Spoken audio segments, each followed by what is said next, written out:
The day my truck got towed during my wife's chemo was the day I decided I'd own the Towyard. Not by yelling. Not by begging. By knowing the rules better than the people who weaponized them, and by holding them accountable with a steadier hand than they'd ever used on me. I'm a Midwestern maintenance guy who fixes quiet things. Locks that stick. Boilers that sigh like old men. Bleachers that groan and threaten to embarrass a teenager mid-free throw. I inherited my dad's '96 Silverado, his toolbox, and his habit of measuring twice, wood and people. He's the reason I keep my receipts in a shoebox and my promises in a heavier one. Some men collect coins. I collect solutions. The older I get, the more those two look alike. Leah, my wife, laughs when she should probably cry. 2 months into chemo, she shaved her head herself, looked in the mirror, and said, "We're going to make bald look brave." She tied a bandana and kissed my knuckles like I'd done something more useful than just stand there and try not to break. We've got one kid, Nora, who plays the trombone loud enough to turn a quiet neighborhood into a municipal marching band, and a mortgage that squeaks when we look at it. We moved into Maple Ridge for the schools and sidewalks, not for the hobby cops with clipboards who wake up early to measure the angle of your lawn stripes. My truck is a rolling shed. White with honest dings. Facilities, Maple Ridge Schools, stenciled faintly on the door because the district borrows it when their van dies. In the cab, I keep the basics, ice scraper older than some of my co-workers, jumper cables, duct tape. And then the sacred, a chemo blanket clipped to the headrest so it doesn't slide and leave Leah chilled, a cooler for ginger ale and crackers, a pillow that smells like laundry and home. You learn fast that hospital days are marathons you never trained for. You pack the way you would for a lake day, except the water is fluorescent light and the beer is ginger ale. Chemo day started before the sun considered showing up. I pinned a note to the dash like a prayer, "Wife in chemo, back by 1 p.m., call if urgent," with my number under it. We rolled out at 6:30, waved at Hank next door, a retired Marine who salts his sidewalk like he's seasoning a brisket, past the HOA sign that lists rules like commandments, no overnight parking, trash cans hidden, no signage on vehicles. Driveway. Not the street. Job, not a billboard. I let the words be background noise and kept going. Time inside an infusion center thins in a way that's hard to explain. Minutes stretch like gum and then snap back as hours. Nurses call your wife dear in a tone that makes the word feel like scaffolding. Leah slept. I watched a clock lie. When we turned back onto our street, the sun looked tired and so did I. My driveway looked like a missing tooth, empty, except for an orange sticker curling on the garage door like a smirk. Leah said my name carefully, the same way you pick up a glass you suspect might crack in your hand. I got out and read the sticker. Unauthorized vehicle, removed at owner's expense, call Warren Recovery. Time stamp, 11:02 a.m. The letter from the HOA that followed, thin paper, high self-esteem, cited, commercial signage, and administrative processing. They never list humiliation fees. The way Leah held the cooler like it might steady her. The way she smiled small so I wouldn't break. The way Nora came out, saw her mom's scarf and that orange sticker, and returned with her piggy bank like we were all going to pitch in to buy her life back. I called Warren Recovery. The woman on the line sounded like she was chewing gravel. Cash only, she said. Before 4. Storage fees double at midnight. Bring title, registration, and an HOA release. Rules are rules, she added, like the phrase wore a badge. Leah mouthed, "It's okay. The thing about mercy is when you need it, you can tell who's selling and who's giving." At that window, they weren't giving. The HOA office was technically open. Drew, the property manager, wore a golf polo like a warrant.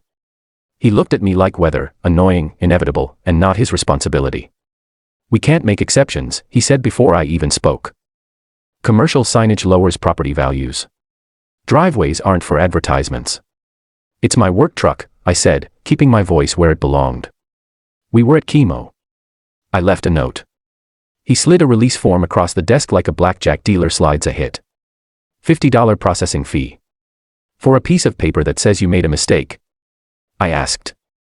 He smiled just enough to let me know he enjoyed knowing I still needed him. The Towyard's gate was chain link with rust the color of dried blood. The men behind a bulletproof window didn't bother to look up. $487, he said. Gate fee. Release fee. Storage fee. Administrative fee. Lien fee. "That's my job on the door," I said when he referred to my stenciling as a billboard. He gestured at a sign that said they reserved the right to refuse service. Mercy, reduced to a laminated threat. I paid. I signed. I walked the gravel to my truck. The Chemo blanket was still clipped to the headrest, faithful. My dad's wrench rolled in the bed like a metronome for my anger. Numb is better than angry for an hour. After that, something colder moves in and takes a seat. When I got home, there was another ticket on the front door. Trash receptacle visible from street. Wind had popped the lid. They don't find the wind. They find neighbors. Anger is easy. Quiet is work. I did the work. I pulled a binder from the closet, one of Dad's old habits I'd mocked before I knew better, and started keeping score. Dates. Times. Copies. Names. I read RCC and RS, those covenants, conditions, and restrictions drafted in a dialect that knows the price of grass but not its smell. There was a clause about towing from common areas in violation of posted restrictions. Common areas were defined as streets, parks, community lots. Private driveways were not listed. There was a clause about commercial signage that read like it had a personal vendetta against vinyl lettering, defining branding as advertising and advertising as sin. State law, as it turned out, was less performative. It said non-consensual towing requires notice and a 24-hour cure period except in emergencies. It also said medical hardship must be accommodated. The orange sticker on my garage wasn't notice. The Chemo appointment on my calendar wasn't optional. I called the county clerk and asked about tow rotations with the friendliest voice I own. Public street towing is one contract, she said. Private towing is separate. I filed a public records request for Maple Ridge's vendor agreements. The receptionist at Allied Property, our management company, asked what I hoped to find in a sweetness that tasted like old sugar. Just the rules, I said, and meant all the meanings. Back at the yard, a kid with oil under his nails named Manny slid my keys under the glass and spoke low enough that it could be mistaken for a cough. You got done dirty, he said. They tow every chance they get. Boss says the HOA is a gold mine. He smiled without humor. His boat's literally named Gold Mine. Property records are treasure maps if you stop treating them like black boxes. Warren Recovery was owned by Warren Asset Holdings. The yard and 2 trucks were owned free and clear, but the land had a first mortgage with Prairie National and a second at 9% with First Prairie. 9% is what lenders charge people they expect to disappoint them. The second was held by a guy I knew from high school. Tony once fought a vending machine over a stuck Snickers and lost. He was a loan officer now. I texted him a photo of the yard with a question, off the record. Allies arrived the way they do when someone steps on the wrong toes. Hank waved me over while his mower idled at parade rest. They ticketed my niece for parking in her own driveway, he said. Called her car a community eyesore. She's a nurse. Bullies mistake uniforms. He jabbed a thumb toward the HOA office like he was spotting a U-boat. You need talking done, I talk. Across the cul-de-sac, Marla opened her door slow. Widow. Former municipal attorney. Moves slower than she thinks faster than most. My husband had lymphoma, she said by way of entry. I wrote parts of the code they're pretending to enforce. I remember where the bones are buried. She took my binder and returned it the same afternoon marked up like a teacher who cares about how you think, not just what you wrote. At Chemo, Dr. Lee overheard Leah say, Towyard, and her eyes did the kind of narrowing that means it's not your first rodeo and you still have the spurs. She printed a letter on hospital letterhead detailing treatment schedule and the necessity of accommodation for transportation and temporary parking. She handed it to me like a talisman. You keep this in your glove box, she said. And you hold the line. Tony called back from his office, coffee sloshing. Strictly off the record, because I like my job, he said. Warren's late. Been late. He missed a tax payment last quarter and got a lien. He's got a balloon due in June he's not going to hit. Banks won't touch him. He thinks leverage is a personality. Jess, the reporter at the County Weekly, texted back after I sent photos of the orange sticker and the release. Sounds like a story, she wrote. Sounds like several. She dug into Allied Properties filings and found a community partnership payment from Warren Asset Holdings to Maple Ridge for block party sponsorship the month before the board supposedly renewed the towing contract. The amount matched, with rude accuracy, about 20 administrative fees. If it wasn't a kickback, it was auditioning for the part. Marla found the meeting minutes. The renewal was never approved at an open meeting. They folded it into consent items, quietly, 9 months after the old contract had expired. No valid contract. No authority to tow from private driveways. State law required notice and accommodation. Everyone in that chain had chosen speed over law and hoped no one would read the footnotes. I read the footnotes. Manny called again on his lunch break and exhaled into the speaker. "Boss's nephew sits on your board," he said. "That's why we get all the calls." It was less a reveal than a confirmation of the smell in the air. Jess's first piece ran 2 days later, headline above the fold with a photo of an orange sticker and my blank driveway, rulebook for the few.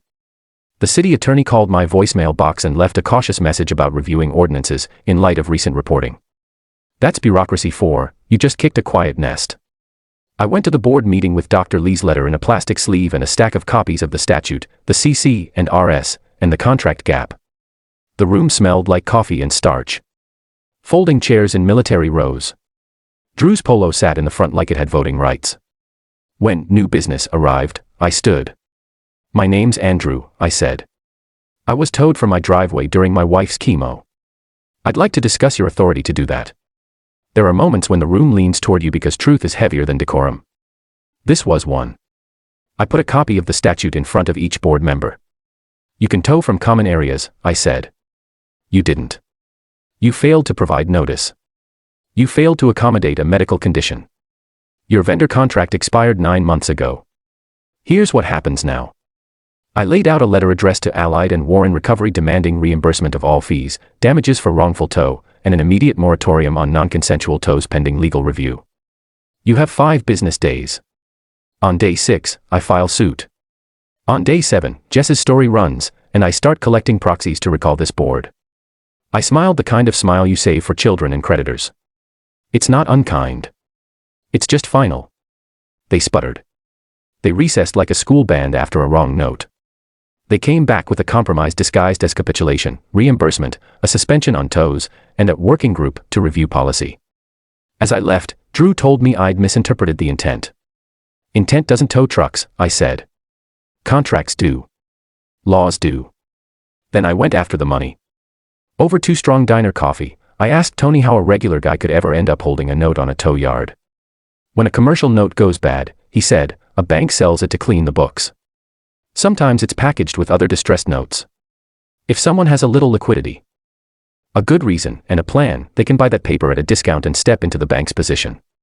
He stirred sugar like he was rewriting a song. Assuming they do everything clean. I did everything clean.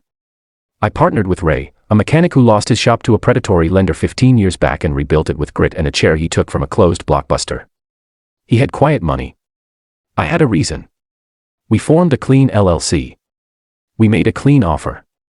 Prairie National wanted a file labeled problem to disappear. 3 weeks later, we signed. 2 months after the tow, I held the note that held the yard. I didn't broadcast it. I scheduled the hearing to foreclose in case negotiation failed. Then I walked into the yard on a Thursday while Manny ate lunch on a tailgate with a sandwich that had dreams bigger than its bread. Duke, the owner, wore sunglasses inside like his pupils might accidentally show you something human. He looked up as if I'd walked in dripping rain. "Who the hell are you?" he asked. "I'm your creditor," I said. "I think we should talk about your balloon payment." He laughed the way men laugh to check if the room is on their side. His laugh faded when the calendar didn't move. "We'll refinance," he tried. "You won't," I said, and slid the file across his desk. Tax lien. Lapsed bond certificate. Contract gap with Maple Ridge. City questions about his rotation practices since Jess's story. I'm not here to bury you if I don't have to. I'm here to fix what's broken, and what's broken is how you do business. He puffed. He paced. He threatened to find a real buyer.